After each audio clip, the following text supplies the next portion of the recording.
Nagbabalik ang unang balita. Iga naging makulay ang pagdiriwang ng Easter Sunday sa iba't ibang panig ng bansa.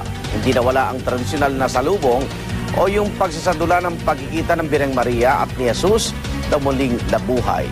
Narito ang report.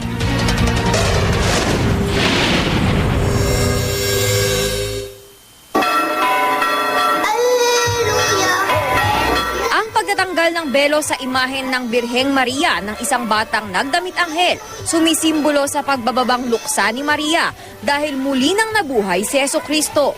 Bahagi ang eksenang ito sa Lawag City, Ilocos Norte ng salubong, ang tradisyonal na pagtatanghal ng mga Katolikong Pilipino sa muling pagtatagpo ni Maria at kanyang anak na si Cristo na muling nabuhay matapos ang ikatlong araw buhat nang siya'y ipako sa krus. Sa iba pang probinsya tulad sa North Cotabato at Batangas, ginaganap ang salubong madaling araw ng linggo. Nagsisimula ang relihiyosong dula sa magkahiwalay na prosesyon ng imahe ni Jesus at ni Maria. Magsasalubong ang dalawa sa harap ng isang simbahan. Pagkatapos nito, nagdaraos ng mga pagtatanghal at misa na hudyat ng pagdiriwang ng Easter Sunday. Bahagi naman ng Easter celebration ng mga taga-Magsingal, Ilocos Sur, ang isang egg boxing.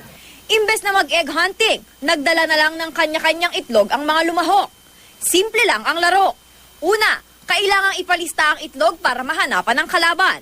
Sunod na pag-uuntugin ang mga itlog at ang hindi mabasag ang panalo. Sa 128 kalahok, isa lang ang nagwagi.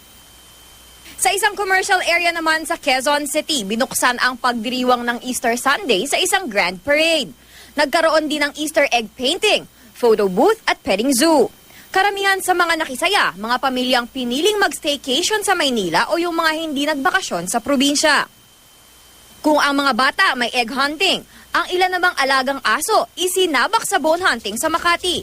Sa pamamagitan ng pang-amoy at sa tulong na rin ng kanilang mga amo, hinalughog ng mga aso ang lugar kung saan nakatago ang buto. Panalo ang nakakita sa Golden Bone. Para sa unang balita, Athena Imperial reporting.